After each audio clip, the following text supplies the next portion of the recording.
چھویں تاجدار ولایت نے فرمایا جدا بندہ نماز تو بعد اپنی جگہ چھوڑن تو پہلے پڑھ لیندے دو روایتاں ایک روایت فرمایا اس تسبیح پڑھن نال اللہ اس بندے دے اٹھن تو پہلے سارے دے سارے گناہاں نوں معاف کر چھوڑے. اور ایک روایت وچ فرمایا جڑا بندہ اٹھن تو پہلے پہلو بدن حتیٰ کہ سلام تو بعد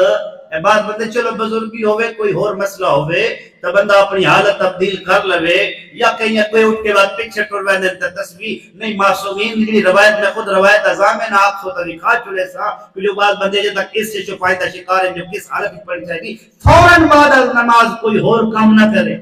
سلام پھیرن دے فوراً بعد تسبیح جناب سیدہ دی تلاوت کرے. چھویں تاجدار ولایت فرمانے جدا اپنی جگہ تو اٹھ گئے نا اٹھن تو پہلے واجب اللہ الجنہ اللہ اس بندے تے جنت نو واجب قرار دے. رب فرمایا اس تسبیح نو عام نہ سمجھنا میں جعفر صادق دے نزدیک اے تسبیح جناب سیدہ پڑھنا 1000 رکعات نوافل نماز کو افضل ہے.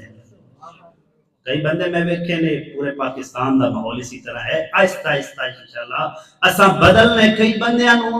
تسبیح نال غرض ہی کوئی ادو فرض مکے تو اٹھ گیا اللہ اکبر جبکہ معصوم پہ فرمائن چھویں تاجدار ولایت انہاں دی فقہ تے عمل کردے ہاں اساں جعفری سجاندے ہاں او پہ فرمائن 1000 رکعات تو افضل ہے. اس یاد دیاں سی اپنے نفل مقالوی ہے نا یہ تسبیح ٹائم لبا تے پڑھ لسان دے دی کا دعا تے اللہ. ایک اتنی عظیم تسبیح ہے کسی بندے نے 11ویں تاجدار ولایت تک شکایت کی تھی جو میں بیمار ہو گیا کنا تو گھٹ سنیدہ کوئی نہیں کان مٹھا سن دے کوئی میں نو ذکر دسو کوئی علاج دسو.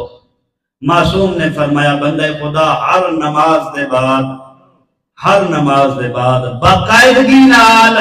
ساڑی دادی زہرا دی تسبیح پڑھیا کر اللہ تعالی شفا عطا فرمائے. راویہ دے کچھ دہاڑے پڑھی ہے